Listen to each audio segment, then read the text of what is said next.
Magandang araw! Ito ang Liwayway Express Balita. Hatid ang liwanag sa katotohanan. Ako si Morphy Ladra, ang inyong tagapagbalita. At ako naman si Ruby M. Rosit, ang inyong tagaulat sa araw na ito. Sa ulo ng mga nagbabagang balita, Pangulong Ferdinand Bongbong Marcos Jr. dumalo sa APEC Summit 2025. South Korea nanawagan ng pagkakaisa at kooperasyon. Niyanig ng 6.8 magnitude na lindol ang Davao City. Baybay Lunaw, Hingoong City. Binaha. Mga residente nangamba sa biglang pagtaas ng tubig. Emmanuel Eman Atienza pumanaw na noong October 22, 2025 sa edad na 19 years old. Nilampaso ng Education Blue Dragons ang Criminology Purple Tigers sa score na 21/16 sa Hingoong City Colleges. Nagkaroon ng malawakang preparasyon ang Hingoog City, kaugnay sa gaganapin na Christmas Light Opening Contest.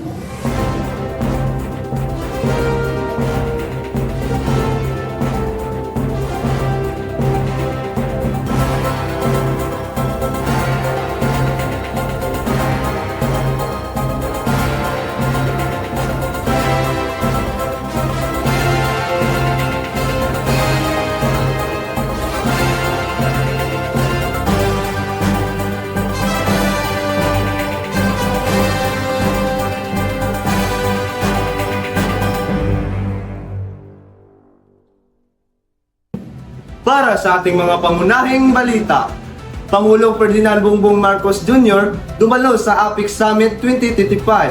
South Korea nananawagan ng pagkakaisa at kooperasyon para sa mas magdetalyeng paglalahad ng ating pangunahing balita. Narito si Jana Guro.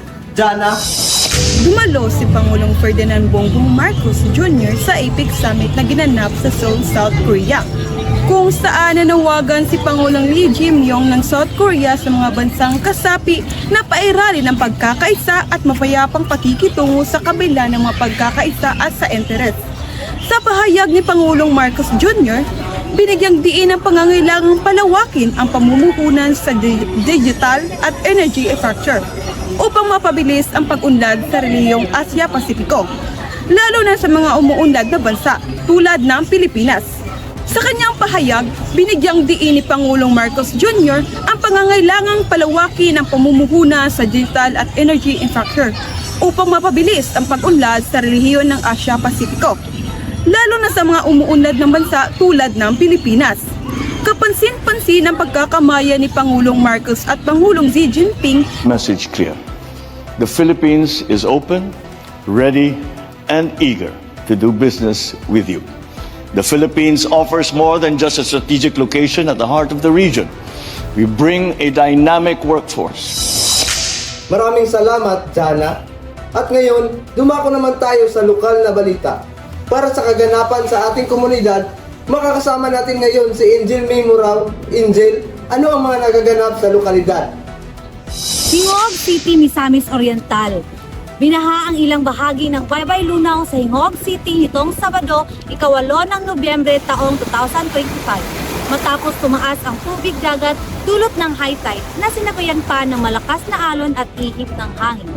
Ayon sa mga residente, bandang alas 9 ng gabi nagsimulang tumaas ang tubig at mabilis itong pumasok sa mga bahay na malapit sa dalampasigan. Dahil dito, ilang pamilya ang pansamantalang lumikas sa mga kamag-anak at sa mga tinalagang evacuation area ng barangay.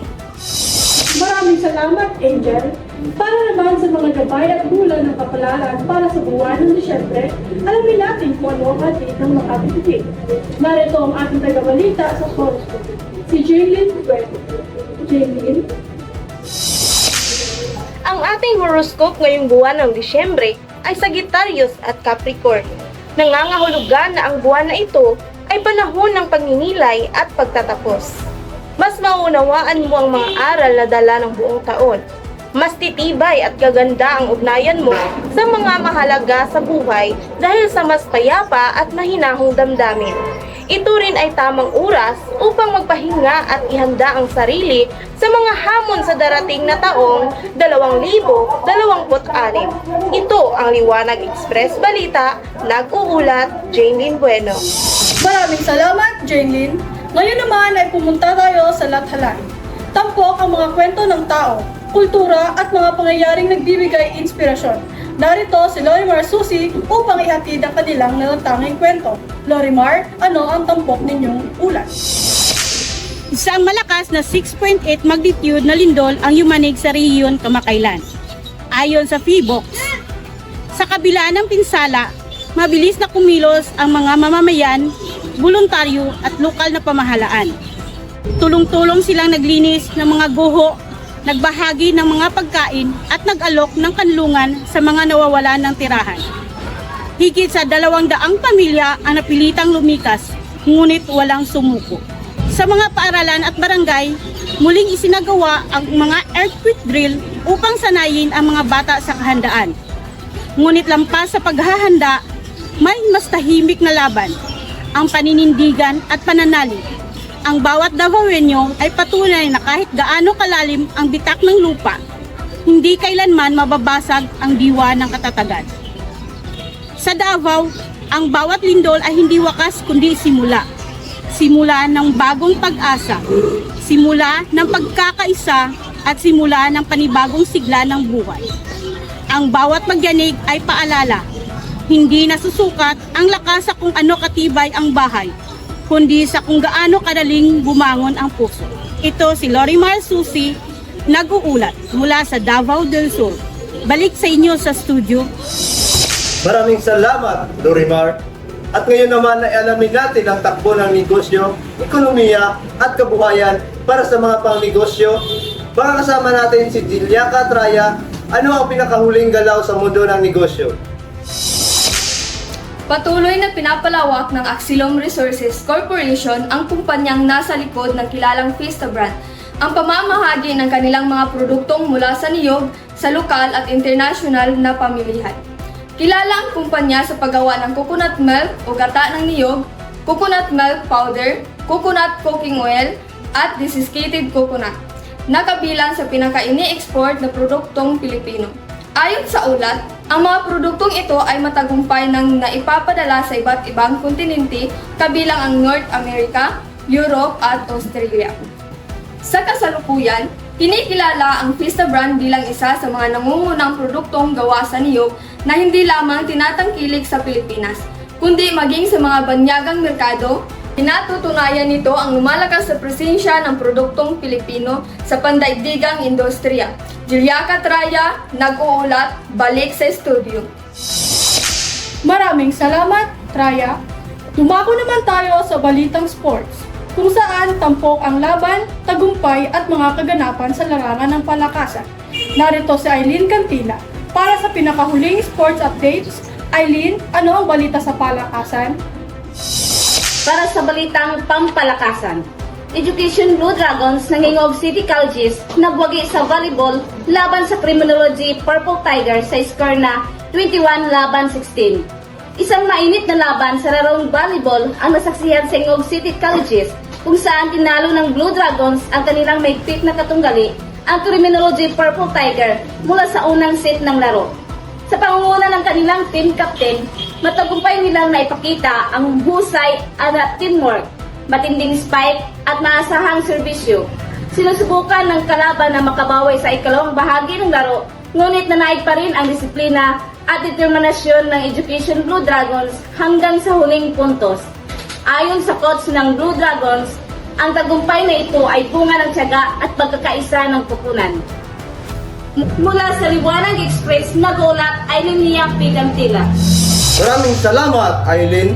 Bago tayo matapos sa ating balitaan, alamin muna natin ang lagay ng panahon. Para sa ating ulat panahon, narito si Cyril Caduyak para sa ulat panahon. Cyril, ano ang magiging panahon sa mga sumusunod na araw? Magandang araw, Pilipinas! Ako po si Cheryl Rosary Caduyak at narito ang inyong ulat ng panahon. Sa ngayon, patuloy nating minomonitor ang Tropical Depression Wilma na nananatiling mabagal ang kilos habang matatagpuan ito sa karagatan malapit sa bahagi ng Eastern Samar. May kalat-kalat hanggang malakas na pagulan at thunderstorms sa Eastern Visayas, Bicol Region at sa hilagang bahagi ng Mindanao.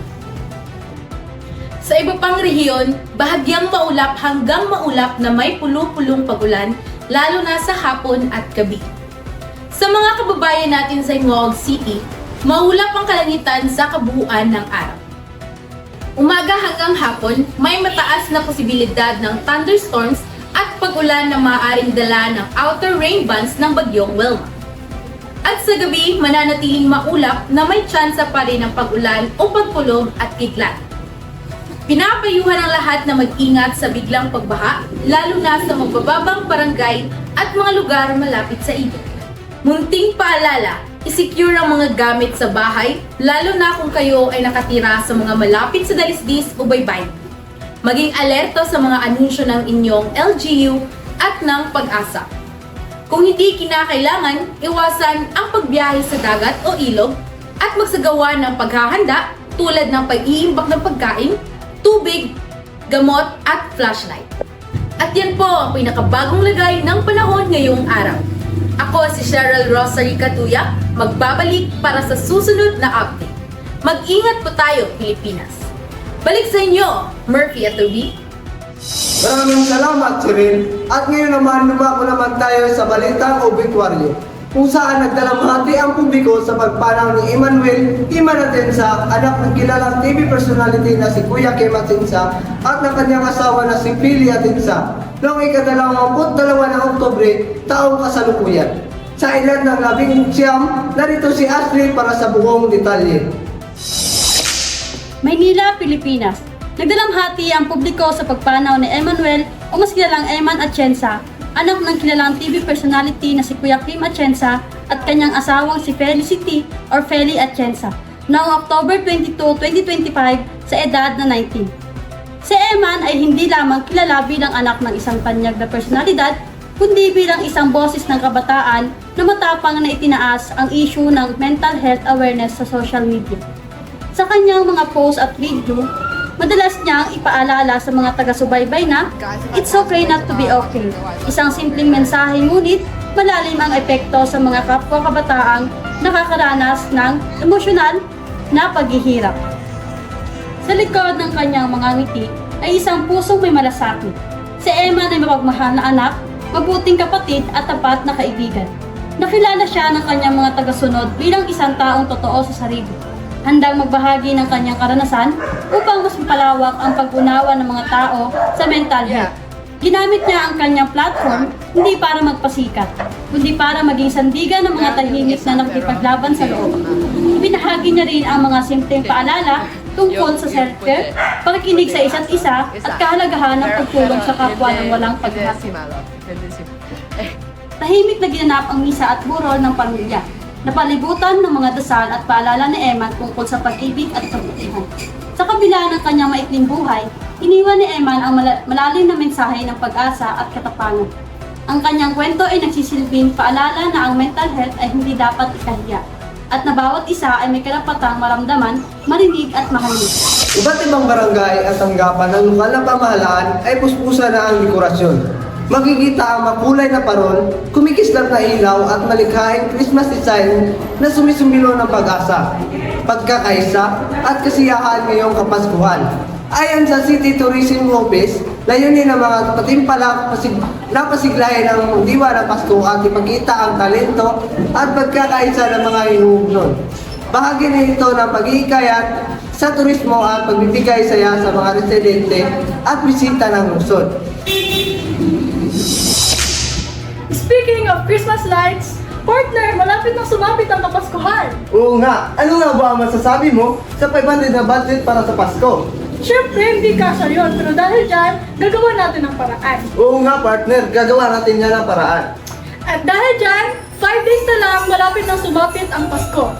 At yan ang kabuuan ng ating mga balita ngayong araw naway naging malinaw at makabuluhan ang aming paghahatid ng impormasyon. Muli, ako si Ruby M. Rusin, nagpapaalala, ang liwanag ng katotohanan ay gabay ng bayan. Ito ang Liwayway Express Balita. Magandang araw sa inyong lahat!